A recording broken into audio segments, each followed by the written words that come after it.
अस्सलामुअलैकुम। कल जंतर मंतर के बाहर जो एहतजाज हुआ, जो मंजर दिल्ली के अंदर से बाहर पूरी दुनिया के अंदर फैले, ये मंजर मुसलमानों के लिए कोई नई चीज नहीं थी। CAA, NRC, ट्रिपल तलाक और कई ऐसे बिल मोदी सरकार ने लेकर आए जिसकी वजह से मुसलमानों को काफी नुकसान भी हुआ। यहाँ तक कि असम के अंदर ये बिल तक पास कर दिए कि मुसलमान सिर्फ एक शादी कर सकता है। मध्य प्रदेश का चीफ मिनिस्टर भी रिसेंटली बोला कि एक ही शादी करना है तो उसको जो है हर फैसिलिटी मिलेंगी जो गवर्नमेंट की तरफ से दी जाती। मतलब हर वो कानून को लाया गया जिसकी वजह से मुसलमान को दबाया जा सके। रिसेंटली कविता का भी इंटरव्यू आप देखे होंगे, उन्होंने साफ कहा है कि एक वक्त था जब गवर्नमेंट ऑफिसेस के अंदर हम जाते थे तो मुसलमान जो है वहां पर बैठे हुए रहते थे, यानी मुसलमान वहां पर काम करते हुए दिखाई देते थे। लेकिन अब दूर दूर तक मुसलमानों का कोई नामो निशान नहीं दिखता। उत्तर प्रदेश के अंदर किस तरीके से जवाहर यूनिवर्सिटी को डिमोलिशन करने का नोटिस दिया गया है सरकार की तरफ से, आप देखे होंगे। मतलब कि हमारी एक चीज तक बर्दाश्त नहीं हो रही। अब कांग्रेस जनता पार्टी का जो एहतजाज है, जो स्टूडेंट को अब मालूम हो रहा कि भाई सत्ता के अंदर जो बैठा हुआ है वो कोई पार्टी की सरकार नहीं है बल्कि तानाशाह की सरकार है। तानाशाह जो चाहे वो कर रहा है। जो पुलिस वाले नौजवानों के ऊपर लाठीचार्ज करे, स्टूडेंट के ऊपर लाठीचार्ज करे, ना उनका नेम प्लेट था, ना उनका नाम किसी को पता था, ना उनके पास कोई आइडेंटिटी कार्ड था। वो आ रहे किसी भी स्टूडेंट को पकड़ रहे, मार रहे, पीट रहे। एक स्टूडेंट बोल रहा है कि मारो मेरे को, तो उन्हें बेधड़क मार दे रहा उसको जैसे कि उन्हें बहुत बड़ा गुनहगार क्रिमिनल हो। तो ये चीजें जो है स्टूडेंट के लिए नहीं है क्योंकि उन्हें नहीं पता था कि मुल्क के अंदर क्या हो रहा है। लेकिन मुसलमान इस सिचुएशन से अच्छी तरीके से वाकिफ थे। यही वजह थी कि कुछ मुस्लिम ऑर्गेनाइजेशन ने पहले ही कहा था कि कांग्रेस जनता पार्टी के एहतजाज में मुसलमान ना जाए। हालांकि इसके बावजूद भी कुछ मुसलमान नौजवान गए वहां पर उनका सपोर्ट करे। अब वो उनकी मर्जी थी, लेकिन जिस तरीके से कल खून देखने को मिला, सराम फोड़े गए, पैरान तोड़े गए, यहाँ तक कि हॉस्पिटलों के अंदर एडमिट करना पड़ा कई लोगों को। अब आपको बता दूं कि कांग्रेस जनता पार्टी का जंतर मंतर पे फिर से एहतजाज शुरू हो गया। इस बीच NDA सांसदीय दल की बैठक में PM मोदी ने कहा कि पेपर लीक मामले में राजनीति नहीं होनी चाहिए। आप कौन सा ड्रेस में, आप कौन है? आप कौन है? फिर आपके हाथ में डंडा कैसे है? आपके हाथ में डंडा कैसे है? सर इनके हाथ में डंडा कैसे? ये कौन है? ये कौन है? सर आप कौन है? सर आप कौन है? हाँ बताइए आपको। जरा सोचो, इंडिया के प्राइम मिनिस्टर सात समंदर पार एक छोटा सा एक्सीडेंट होता है, उसके ऊपर वो ट्वीट करके बोलते हैं कि आप सलामत रहे, हम यही दुआ करते हैं। लेकिन इतने दिनों से मुल्क भर में एहतजाज हो रहा, स्टूडेंट रेजिग्नेशन की मांग कर रहे हैं एजुकेशन मिनिस्टर की, लेकिन मोदी कहते हैं कि इसके ऊपर राजनीति नहीं होनी चाहिए। तो किसान भी मैदान में उतर रहे। लेकिन किसानों का एहतजाज जो है कांग्रेस जनता पार्टी से अलग है क्योंकि अमेरिका और इंडिया के बीच में एक ट्रेड डील होने वाली है। इसको लेकर किसानों को लगता है कि इन्हें नुकसान होगा इस डील से। इसीलिए किसान चाहते हैं कि ये जो ट्रेड डील अमेरिका के साथ इंडिया साइन कर रहा है इससे नुकसान हो रहा है, इसलिए इसको वापस लिया जाए। तो मोदी जी इसके ऊपर डायरेक्ट नहीं बात करके किरण रिजिजू के जरिए ये बोलना चाह रहे हैं कि ये जो भी डील हो रही है अमेरिका इंडिया के बीच में, इससे किसानों को नुकसान नहीं है। इससे पहले खुशी का कानून भी लेके आए थे मोदी सरकार, उसके बाद किसान बड़ा एहतजाज करे, फिर उसको वापस लिए। मतलब कि ऐसे कानून ला रहे जिसकी वजह से स्टूडेंट को भी परेशानी हो रही, किसानों को भी परेशान हो रही। ये लोग चाहते थे कि मुसलमान कमजोर हो जाए, मुसलमान दब जाए, लेकिन इन्हें पता नहीं था कि मुसलमान अगर दबेगा तो मुल्क भी दब जाएगा, मुसलमान कमजोर होगा तो मुल्क भी कमजोर होगा। हमको इतनी बड़ी परेशानी में डाल के तुम उन कुछ लोगों को तक खुश नहीं कर सकते जो तुम्हारे लिए दिन रात मेहनत करे, तुम्हारे लिए वोट डाले, तुम्हारे लिए कैंपेन करे।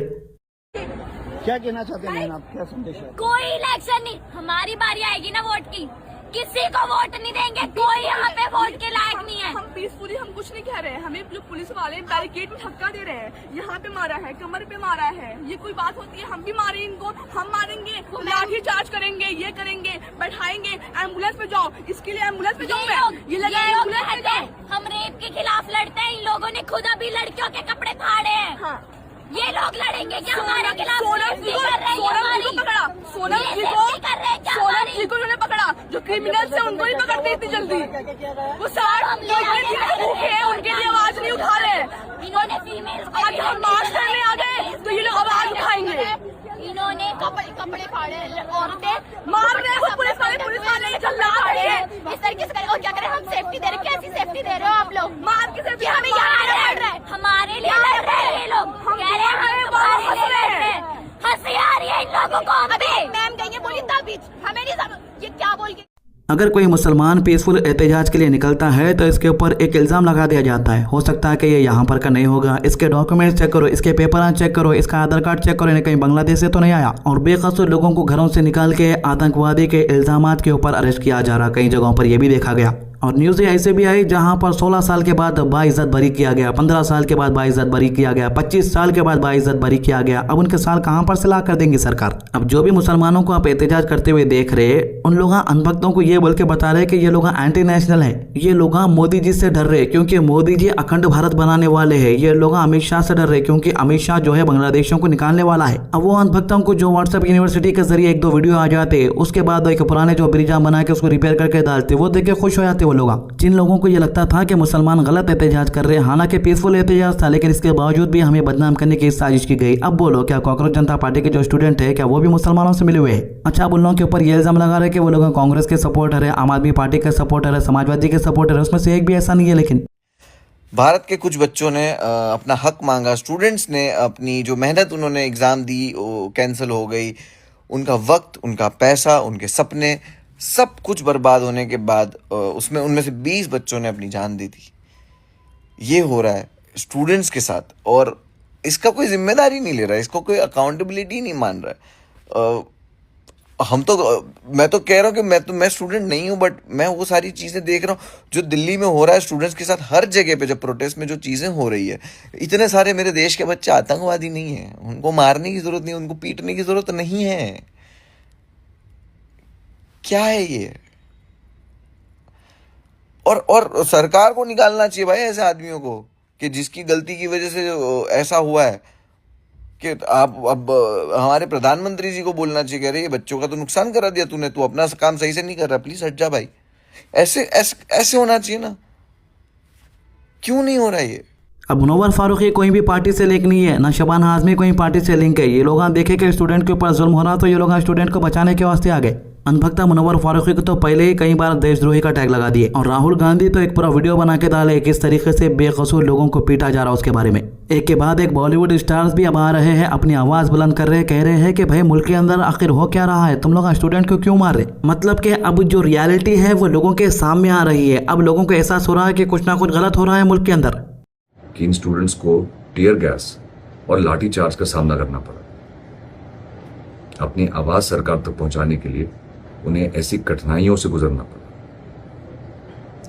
एक डेमोक्रेसी की असली पहचान संवाद में है, बल में नहीं। दुआ करता हूं कि यह मूवमेंट एक नया इंडिया खड़ा करे, एक ऐसा इंडिया जहां पे हर एक आवाज सरकार तक पहुंच सके। कुछ लोग सोशल मीडिया के ऊपर ये वीडियो शेयर करते हुए बोल रहे हैं कि देखो स्टूडेंट पुलिस वालों के गाड़ियों को नुकसान पहुंचा रहे, देखो स्टूडेंट पुलिस के गाड़ियों को लुटका दे रहे। भाई पहली बात तो बगैर पुलिस के बैच लगा के, बगैर यूनिफॉर्म में आके, अपनी आइडेंटिटी छुपा के तुम स्टूडेंट को मारोगे, पीटोगे, स्टूडेंटों के सर फोड़ोगे, स्टूडेंटों को टाके लगाओगे, स्टूडेंट्स के ऊपर पत्थर फेंकोगे और स्टूडेंट बस बर्दाश्त करते रहना है। अगर स्टूडेंट कोई भी जवाब देगा तो देशद्रोही हो जाएगा क्या? अब मैं आपको पुलिस वालों के वीडियो बताऊंगा, आखिर ये कौन लोग है जो आकर स्टूडेंट को पीट रहे थे, बोलो जरा। ये देख सकते हो भाई लोग बहुत ज्यादा साहसी हैं, पुलिस की वर्दी तक छीन लाए। ये पुलिस से जितना भी उसका प्रोडक्ट का सामान था, उसको सुरक्षा दी जा रही थी, वो सारा छीन लेके आए। तो खुद अपने आप को सेव कर रहे हैं। आखिर में बस मैं यही कहना चाहूंगा कि लगेगी आग तो आएंगे कई घर जड़ में, यहाँ पर हमारा मकान थोड़ी है। तो यदि अभी तक की अपडेट आज की अच्छी बात। हुजूर सल्लल्लाहु अलैहि वसल्लम ने फरमाया, क्या मैं तुम्हें वो बात ना बताऊं जो दर्जे में रोजे, नमाज और सदक़े से भी अफजल है। साहबा कराम ने अर्ज किया, क्यों नहीं, जरूर बताइए। आप सल्लल्लाहु अलैहि वसल्लम ने फरमाया, लड़ने वालों के दरमियान सुलह करवा देना। तिरमिज़ी 2509। हमारे चैनल को सब्सक्राइब कीजिए, वीडियोस को ज्यादा से ज्यादा शेयर कीजिए। अल्लाह हाफिज।